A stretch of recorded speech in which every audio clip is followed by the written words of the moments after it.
നമ്മൾ മൂകാംബിക ദേവിയെ തൊഴുതതിന് ശേഷം നമ്മൾ ജീപ്പുകൾ ഇവിടെ ഒരുപാട് ഇട്ടിട്ടുണ്ട് കേട്ടോ.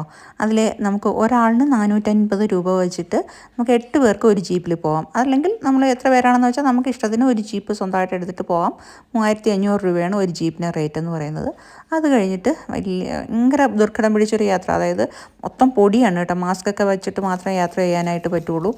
അത് വെച്ചിട്ട് അതായത് ജീപ്പ് ഓപ്പോസിറ്റ് ഒരു ജീപ്പ് വന്നാൽ സൈഡ് ഒതുക്കി വണ്ടി നിർത്തിയിട്ട് എടുക്കേണ്ടി വരും, എങ്കിൽ മാത്രമേ പോകാനായിട്ട് പറ്റുള്ളൂ. നമ്മൾ ഇവിടെ ഇനി മൂലസ്ഥാനത്താണ് ആദ്യം വരുന്നത്. മൂലസ്ഥാനത്ത് എത്തുമ്പോൾ ഇവിടെ തീർത്ഥക്കുളമുണ്ട്. നമുക്ക് ഇവിടെ നിന്ന് കാലും കൈയൊക്കെ കഴുകിയതിന് ശേഷം നമുക്ക് അർച്ചനയൊക്കെ നടത്തണമെങ്കിൽ അവിടെ കൊടുത്തതിന് ശേഷം നമ്മൾ മുകളിൽ കുടജാദ്രി മലകളിലോട്ട് കയറിയാൽ മതി. അവിടെ നിന്ന് നമ്മൾ നടന്നു തുടങ്ങി. കുറച്ചധികം ദൂരമുണ്ട് കേട്ടോ. നല്ല കയറ്റമാണ്. ആ കയറ്റം അങ്ങ് കയറി ചെല്ലുമ്പോൾ നല്ല ചൂട് സമയമായിട്ട് കൂടി ആ മുകളിലോട്ട് ചെല്ലുമ്പോഴത്തേക്ക് നല്ല തണുപ്പാണ് കേട്ടോ. മലനിരകൾ കണ്ടോ, ആ സൈഡ് മൊത്തം മഞ്ഞ് പിടിച്ച് കിടക്കുകയാണ്, കോടമഞ്ഞ് പിടിച്ച് കിടക്കുകയാണ്. ഉച്ച സമയത്തായിട്ട് കൂടി മഞ്ഞ്, ഭയങ്കര നല്ല മഞ്ഞാണ്.